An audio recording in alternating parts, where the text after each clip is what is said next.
get involved. Learning leads to action is a saying we say. Learning leads to action. Action leads to success. So you can learn and learn and learn, but you have to do the action part too to move forward and try it. As an operator, I know other investors are romanticizing multifamily investing, and I'm looking to learn from other investors' mistakes. I know you are too, and you found the right place. Welcome to Myers Methods Presents Multifamily Missteps.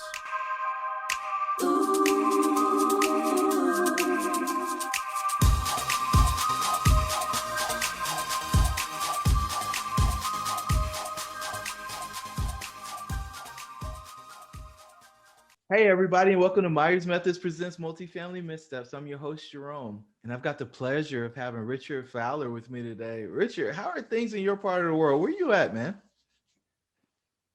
Pretty good. It's a little chilly up here I'm in Northeast Ohio, Canton, Ohio, Hall of Fame city. So try to stay warm. How are you? Man, I'm amazing. I appreciate you asking. So before we dive in, if the listeners want to get in contact with you, what's the best way for them to do that? Sure. I think the best way would be is email. My email's top team for solutions@gmail.com. So that's top team, the number four solutions@gmail.com. Awesome. We'll get it linked up in the show notes for you. All right. So you have done a few deals, and I just believe we met on LinkedIn. I was like, man, let's connect. Let's get some things going. And you started telling me a little bit about your story, but I don't want to steal the thunder. Why don't you give the listeners a little bit about your background? Sure. So like I said, I was born and raised here in Canton, Ohio. Lived here all my life. Basically, come up through business, corporate America.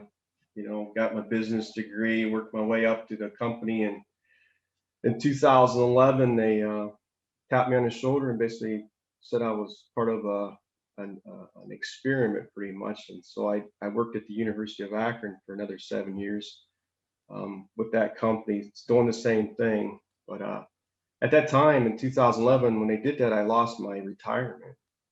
Uh, I don't think they realized it was supposed to be a good thing, right? But anyways, at that moment, I realized, no more 30-year retirement for me. So that's when I started getting into real estate. We bought a triplex first thing with private money. So I got involved with OPM right away, which was awesome. Um, from there, got my real estate license and did some flipping and realized pretty quickly that the flipping was a job more than anything. So we got started flipping like the Burr method and keeping though. Um, Quickly worked my way up to about 40 units. We also do some hard money lending as well in that time. But the problem with the single family we found is, like everybody knows, it's real good for growing equity in my opinion. But as far as cash flow, it's not so good. It varies so much, and the capex ending is kind of wasn't really expecting the capex on 40 different houses, so that kind of bit us a little bit. So here recently, we've been selling a lot of those off because the market's so hot, and we've been able to do a couple 1031 exchanges into a 9 unit, and then we did about a 3 unit. So we're looking to keep selling off those singles and work our way up into some larger multifamily properties. We also passively invested last year in a deal in North Carolina. Um, so looking to do a little bit more of that too as well. So that's kind of it in a nutshell. But it's been a good ride. Well, outstanding. You've been able to jump from one curve to the other, right? Single family, lower cost of entry, lower boundaries, make some money, jump over, trade up. It sounds like Monopoly last time I checked. Yeah, it's been a good ride. It like pretty good ride. So a lot of work, but good ride. So I assume that all of those deals have went exactly how you planned for them to go, right? Yeah, sure. Yeah, all of them. So yeah, the fix and flip things were pretty tough. getting started in that. We found out pretty quickly that we were paying the other people to fix them more than we were making. Um, as far as the 9 unit, when we purchased that, we did the 1031s. I think we talked about that a little bit earlier, Jerome.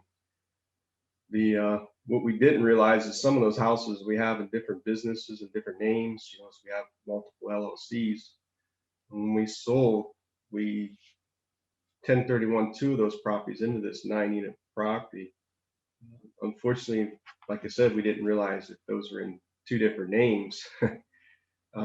So for a minute there, we was a little bit worried that we were going to be able to do the 1031s, because they called me one day and said that we can't do this because you have two different entities, two different names. So fortunately, we were able to work. I think we talked to some. I think they did like a tenant in commons, so we were able to put both names on, so the taxes flow through leaseways for the first year until we're able to quit claim that into the business name. So it worked out, so it's good. Okay. So that seems like it would have created some additional accounting expenses, probably some additional legal fees. So talk to me a little bit about how you got to the place where it's like they pressed pause on it. Did it delay closing? Like, give us all of the implications for having this situation pop up, because I know a lot of people do want to take advantage of deferring taxes by using 1031s, but they may not understand all of the intricacies that go into it. Right. Initially, it was the exchange company that reached back to me and said they realized that I didn't even think anything of it. So like you said, to the end there, the banks never knew about it, so it was on the backside as far as the exchange goes. But the it wasn't, like I said, it wasn't too big of a deal. Luckily, that when I contacted the attorney that I was working with on the deal. He was he was pretty quick to let us know that he could fix this. It was just a matter of paperwork. And then he had to reach back out to the 1031 exchange and let them know how we were going to proceed with the process. So um, really no more money. It's just the big problem is my personal name is now on that property, right? So that puts me in a little bit more of a risk. So I'd say that was probably one flaw of mine is, having properties in my personal name, which unfortunately this was one of only a couple that we did have our name. So it all worked So out. A lot of people want to be profitable multifamily operators but lack the knowledge, deal flow experience, and capital to be successful. They often try to overcome these challenges out of order, slowing or eliminating their ability to get their next deal done. We've developed a framework that allows them to gain the knowledge they need to find profitable deals. When they do, they create the time and location freedom, as well as the generational wealth they desire for their family. The Myers methods of multifamily investing have proved to be the fastest way to establish credibility and profitably grow an apartment portfolio. If you want to know more about our 4-step process, jump over to myersmethods.com to get our free 4-step guide to getting into multifamily investing. Let's get back to the episode. okay, your personal name's on the property, along with, I guess, whatever entity went with the 1031, and that does it make you uncomfortable? Like, talk to me about what that feels like, that your personal name is mixed in with at least one other business and you've got residents. Like, how are you protecting yourself? Right. So yeah, it's a little bit, yeah, my attorney, I got a couple of my personal attorney, he looked up my name here recently, and we went to do some business stuff for the one company. He did see that he said, this is kind of odd. It's in your name. He's like, I don't really like that. So, yeah, it's a little bit nerving. I got umbrella policies under my personal name, things. So luckily this is a good property, but uh, it's just waiting for that time to hopefully, get it quit claim before it becomes an issue. So it's, it kind of had to be that way. So, it is what it is for now until we're able to get it quit claimed over to the business.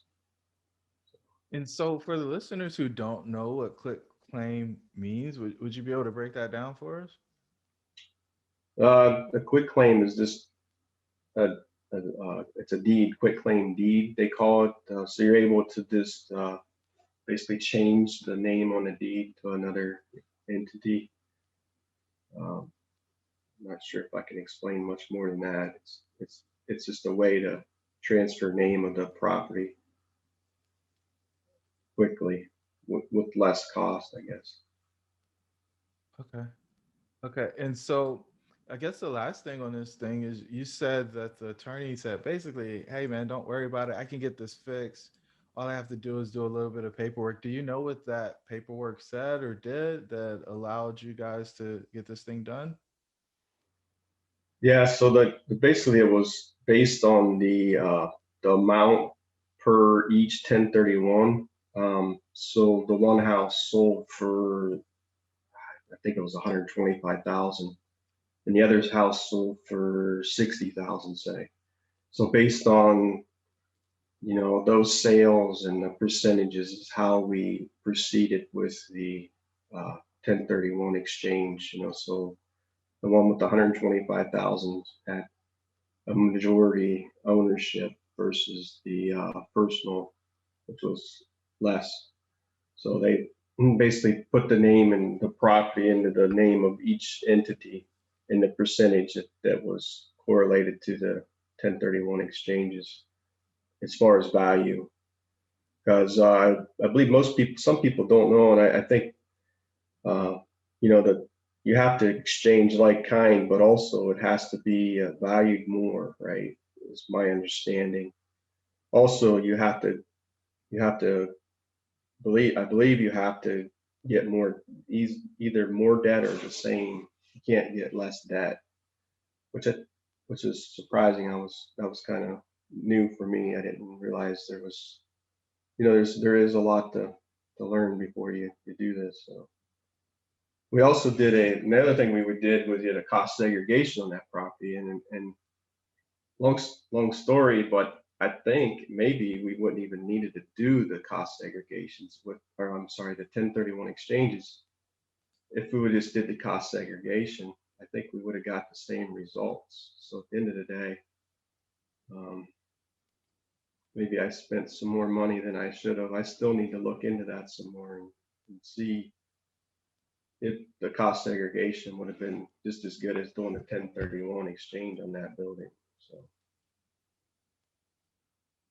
Okay. And so I didn't know this was a thing, but I guess I should have known. So when you do a 1031, you've got to take ownership in the name of the owner of the property that you're 1031 out of, right, right? correct.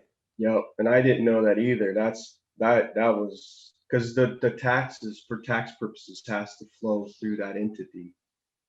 So that's the way the taxes, so they can track that tax through. So if you are an owner of something, say you're trying to 1031 out of your personal residence, you have to take ownership of the new property in your personal name. Correct. That's interesting. Yeah. Yeah. That's really interesting. And so when you quit claim, how does that not blow up the taxes? Because you basically quit claiming your name off of it so that the ownership of the property goes into the business, right? Right. They, I was told I still need to look into some more, but they said as long as that first year of taxes flows through, uh, it should be fine after that. So luckily the business, in the uh, personal name is basically, it's the same, right? It's going through our same taxes, personal taxes, so it should flow fine. Uh, but yeah, I still need to follow up. Like I said, I don't want to blow that up, right? Because that's a lot of taxes that would have to come due if they do question that. So, For sure. And so have you made any changes to your process to make sure this doesn't happen again? right. So yeah, I looking to do, going forward, I think that the process is probably to do maybe, I think now we're still selling houses. Like I said, we got quite a few. So the idea now is to probably sell those.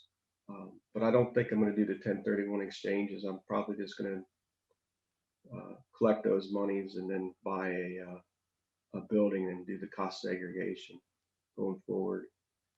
Just need to work with my tax attorney too as well to see the savings that's depending on the ways that I also now I don't have a as up to last year I don't have a day job, so this is my business. So I'm working my business now 100% as a real estate investor, so that's also helping my taxes. So a lot of things are changing for me, you know, going forward. So there's a lot to learn and definitely a lot of more advantages to being full-time real estate investor. Man. Okay, Richard. And so the final question, the way I love to wrap up all these episodes is what words of wisdom do you have for the listeners? I say that just get involved. Learning leads to action is the saying we say. Learning leads to action. Action leads to success.